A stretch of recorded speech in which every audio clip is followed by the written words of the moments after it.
पुन्हा एकदा सगळ्यांचं आपल्या यूट्यूब चॅनलमध्ये स्वागत आहे, ज्याचं नाव आहे कोकणनेरी. कोकणनेरीमध्ये पुन्हा एकदा तुमचं सगळ्यांचं स्वागत आहे. तर मी आज तुम्हाला जो काही आपल्या चिकापासून जो काही खरवस बनतो तो तुम्हाला दाखवणार आहे. खरवस जो असतो ना तो कशाप्रकारे बनवला जातो, केव्हाचं दूध वापरलं जातं, तर त्याविषयी मी तुम्हाला सांगणार आहे. आणि जे आपलं खरवस आहे ते बनलंसुद्धा आहे, ते पण मी तुम्हाला दाखवते. तर चला जाऊया. सो मी ते डीप फ्रीजरला ठेवले गार व्हायला. हे बघा.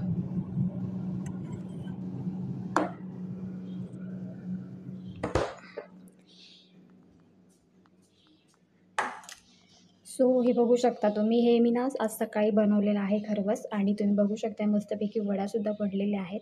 तर हे गाईचं खरवस आहे. आता तसं बघायला गेलं तर म्हशीचं पण येतं.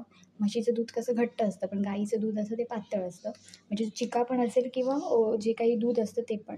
तर अशा पद्धतीने ते तुम्ही बघू शकता मस्तपैकी बनून झालेलं आहे.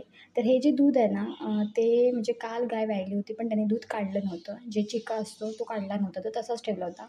आणि कसं असतं, जर तुम्हाला वड्या पाडायच्या असतील किंवा खरवस बनवायचं असेल ना, तर पहिल्या दिवशीचा जो चिका येतो ना तोच घ्यायचा असतो. आणि काल ह्याने काढला नव्हता, म्हणून आम्ही त्याच्यामध्ये काही दूध वगैरे मिक्स केलं नव्हतं. कारण की बाहेरचं आपल्याला दूध मिक्स करावं लागतं. परत आपलं जे खोबऱ्यापासून जे दूध येतं ते एक मिक्स करावं लागतं. तसं आम्ही काही केलेलं नाही, कारण की दूध फाटण्याची शक्यता वाटत होती, पण हे दूध फाटलं नाही. सो मस्तपैकी बघू शकता एकदम वड्या पडलेल्या आहेत भारी. तर ह्याची मी रेसिपी पण सांगणार आहे, आणि मेन म्हणजे कसं बनतं ते पण सांगणार आहे. आणि कोकणामध्ये कशी पद्धत आहे ते पण सांगणार आहे. काही लोकं वड्यासुद्धा वडतात, आणि काही लोकं आहेत ना एक वेगळी पद्धत वापरूनसुद्धा खरवस बनवतात, ते पण सांगणार आहे. आता मेन म्हणजे ना, ह्याला जो चिका लागतो ह्याला चिका म्हणतात. जो काही गाईचं पहिले जे दूध येतं त्याला चिका म्हणतात. तर हे चिकापासून बनलेलं आहे. आणि चिका एकदम येल्लो असतो एकदम कलरला. पण गाईचं दूध पातळ असतं आणि आपलं म्हशीचं असतं ते एकदम घट्ट असतं. त्याच्यामुळे त्याच्या पण वड्या आहेत ना खूप छान पडतात. तर हे बनलं आहे कसं ते मी तुम्हाला तर सांगते. ह्याच्यामध्ये आपण बाहेरचं म्हणजे बाहेरून जे काही आपण दूध वगैरे आणतो, म्हशीचं असेल गाईचं असेल, ते आपण ॲड नाही केलेलं आहे. तुम्ही ते पण करू शकता. परत आपण जे काही आपलं खोबरं आहे, सो खोबऱ्याचं पण दूध काढून त्याच्यामध्ये आपण ॲड करतो. त्याच्यामध्ये आपण गूळ वापरतो, साखर वापरत नाही. जी साखरेने जेवढी चव येत नाही ना, तेवढी गुळाने छान चव येते. तर त्याच्यामध्ये आपण गूळ वापरलेला आहे. थोडं वेलची टाकलेलं आहे स्वादानुसार, जेवढं तुम्हाला पाहिजे तसं. तुम्ही थोडी जास्त टाकली तरी चालेल, कारण की तो स्मेल आहे ना तो खूप छान येतो. त्याच्यानंतर याच्यामध्ये आपण जायफळची पावडर टाकलेली आहे. त्याचा पण एक फ्लेवर मस्त येतो. तर तुम्ही याच्यामध्ये जायफळ पण टाकू शकता. त्याच्यानंतर तुम्ही छान हे हलवून तुम्ही एक कुकरला वगैरे लावू शकता. 2 ते 3 शिट्ट्या तुम्ही काढल्यात तरी हे एकदम बनेल. ह्याला आम्ही फक्त 2 शिट्ट्या काढलेल्या आहेत, आणि तुम्ही बघू शकता मस्तपैकी वड्यासुद्धा पडलेल्या आहेत. तर अशा पद्धतीने हे तुम्ही बनवू शकता. तर हे तुम्हाला जर वड्या पाडायच्या असतील तर तुम्ही असं करू शकता. आता मेन म्हणजे कोकणामध्ये आता आमच्याकडे कसं गाई वगैरे विकतात, पण सगळेच ही पद्धत वापरत असं नाही. काही लोकं काय करतात, ते जे चिका दूध येतं ना त्याच्यातच सगळं मिक्स करतात आणि डायरेक्ट फाडतात म्हणजे काय, डायरेक्ट चुलीवर ठेवतात आणि मग त्याच्यात ते गुरळ्या येतात. गुरळ्या आल्या की त्याच्यामध्ये मग गूळ टाकतात किंवा साखर पण टाकतात. काही लोकं खोबरं टाकतात आणि नंतर मग ते सगळीकडे वाटतात. आणि मेन म्हणजे आमच्याकडे ना आता कोकणामध्ये जे कोणाची गाय व्यायली असेल, कोणाची म्हस व्यायली असेल ना, तर त्याचं जे काही खरवस असतं ना ते सगळीकडे वाटलं जातं. पद्धत आहे कोकणामध्ये, सगळीकडे वाटतात आणि मस्त लागतं ते सुद्धा खरवस. 2 पद्धत आहे. तुम्हाला जर वड्या पाडायच्या असेल तुम्ही अशा पण पाडू शकता. मस्तपैकी कुकरला वगैरे लावून वाफवून. आणि जर तुम्हाला असं थोडं फाटून वगैरे मी मगाशी सांगितल्याप्रमाणे अशा गुरळ्या होतात. तुम्ही बघितलं असेल जेव्हा आपलं दूध घरचं जरी फाटतं, तेव्हा कशा गुरळ्या होतात, त्या पद्धतीने ह्याच्या गुरळ्यासुद्धा होतात. तुम्ही त्या पद्धतीने पण तुम्ही करू शकता. पण वड्या पण एक नंबर लागतात. हे बघा किती मस्तपैकी झालेल्या आहेत बघा. आणि मी मस्तपैकी कापून फ्रीजमध्ये ठेवलेल्या आहेत. तर अशा पद्धतीने तुम्ही बनवू शकता खरवस. आता मार्केटमध्ये तसं बघायला गेलंत ना, तर खूप सारे असे हे आलेले आहेत, पावडर्स वगैरे आहेत. आपण पावडरचे पण बनवले, त्याची पण एक म्हणजे त्याची जी टेस्ट आहे ना खूप छान लागते. पण जर तुम्ही गूळ वापरलात आणि वेलची आणि जायफळची पावडर जरी, किंवा तुमच्याकडे जायफळची पावडर नसेल पण घरी जर जायफळ असेल ना, ते जरी किसून जरी तुम्ही याच्यामध्ये ॲड केलंत, तरी एक छान चव येते, एक स्मेल येतो मस्तपैकी. आणि चवीला पण एक नंबर लागतं हे खरवस. आणि मेन म्हणजे खरवस म्हणजे कोकणातला सगळ्यांचा जीव की प्राण. खायला एकदम चवीला एक नंबर लागतं.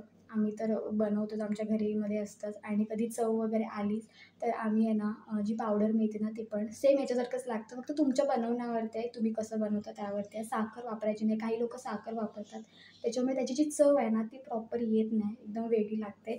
तर तुम्ही गूळ वापरलात तर सगळ्यात बेस्ट. गुळाची जी चव आहे ती कशालाच नाही. तर अशा पद्धतीने बघा मस्तपैकी वड्या पडलेल्या आहेत. आता मेन म्हणजे ना हे पहिल्या दिवशीचं त्याच्यामुळे चांगल्या वड्या पडल्यात. मगाचपासून मी तुम्हाला तेच सांगते. जे पहिल्या दिवशीचा जे चिका असतो, जो पहिल्या दिवशीचं जे दूध असतं काढलेलं त्याचंच बनतं. त्याच्यानंतर मग ते दूध निवळेपर्यंत वेळ म्हणजे उशीर होतो. आणि नंतर मग म्हणजे किमान 8 दिवस वगैरे ते दूध आहे ना ते पूर्ण निवळायला लागतं. म्हणजे प्रॉपर जसं आपल्याकडे बाजारी दूध मिळतं ना तसं. आणि मग ते 8 दिवसामध्ये जे येणारं दूध आहे ना, ते असं फाटतं. मग त्याच्या गुठळ्या होतात. पण हे जर तुम्हाला बनवायचं असेल ना खरवस, तर तुम्हाला प्रॉपर ते पहिल्या दिवशीचा चिका लागतो. त्याच्यात दुसऱ्या दिवसाचा जरी असेल, तरी तो उपयोगाचा नाही. तशा वड्या पडणार नाहीत, गुठळ्या होणार सरळ. पण आम्हाला वाटलं नव्हतं की हे पडतील म्हणून. पण मग मी सकाळीच हे बनवलं, तर बघितलं तर बाबा मस्त झालं. म्हणून म्हटलं चला तुम्हाला शेअर करावं तुमच्यापर्यंत. तर अशा पद्धतीने तुम्ही मस्तपैकी बनवू शकता वड्या. बघा किती मस्त बनलेल्या आहेत. आणि मेन म्हणजे जर तुम्हाला खरवस खायचं असेल ना, बनवून झाला आहे, तुम्ही गरम-गरम खायचं नाही आहे. तो जर तुम्ही फ्रीजमध्ये ठेवून छान गार झाला ना, त्याची जी टेस्ट लागते ना, खूप भारी टेस्ट लागते. तर खरवस आहे ना, हा तुम्ही फ्रीजमध्ये ठेवूनच मस्त लागतो गार. तर हे मी बघा फ्रीजमध्येच ठेवलं होतं. सो अजून थोडं गार नाही झालं कारण की थोडं खालून गरम आहे म्हणून. आणि मेन म्हणजे ना वरती अशी एक ही येते, जसं आपण तुम्ही जास्ती गूळ टाकलात ना, ते ते पाणी सुटतं. ते पाणी पण खूप छान लागतं, गुळाचंच असतं. पण एकदम हे पहिल्या दिवशी ना त्याच्यामुळे जास्ती निघालं नाही आहे पाणी. तेवढंच खेचून घेतलेलं आहे आणि अशा पद्धतीने मस्तपैकी बघा वड्या पडलेल्या आहेत. सो तुम्हाला व्हिडिओ आवडला तर नक्की लाईक करा, शेअर करा आपल्या चॅनलला आणि सबस्क्राईब करायला तर अजिबात विसरू नका.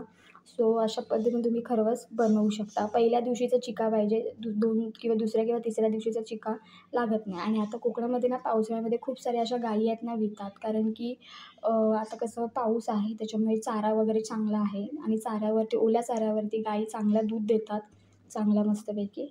तर अशा पद्धतीने हा चिका आहे आणि खूप मजा येते कारण की वासरू वगैरे पण बघायची जी मजा असते ना मस्त. आणि हे दूध आहे ना जर तुम्ही समजा गाय व्यायली आणि जर तुम्ही बघितलंत ना, तर हे जे दूध चिकाचं असतं ना, ते सगळं वासरू पिऊन टाकतं. तर त्याच्यामुळे एक तुम्हाला जर चिका वगैरे हवा असेल ना, तर नीट कोणाला तरी वगैरे सांगून तुम्ही घेऊ शकता. नाहीतर मग दुसऱ्या दिवशीचा जरी मिळाला तरी तो असं नाही बनणार. तुम्हाला मग ते जरी तुम्ही दूध गरम करत ठेवलं तरी ते दूध फाटणार. मग त्याच्यामुळे तुम्ही वेलची वगैरे टाकून बनवू शकता. पण ते बनवण्यात आणि हे बनवण्यात फरक आहे. ह्याची जी टेस्ट आहे ना एक नंबर असते आणि सगळ्यांनाच खरवस आवडतो. तर अशा पद्धतीने हा खरवस रेडी आहे. म्हणून म्हटलं तुमच्याशी शेअर करावं. वड्या बघा किती मस्त पडलेल्या आहेत. सो चला, आता आपण इथे थांबणार आहोत. जर व्हिडिओ आवडला तर नक्की लाईक करा, शेअर करा आपल्या चॅनलला आणि सबस्क्राईब करायला अजिबात विसरू नका. आणि खूप छान-छान व्हिडिओज अजून येणार आहेत. सो मी सगळं शेअर करणार आहे जे काही बनतं वगैरे ते. तर चला, आता इथे थांबते. Bye bye.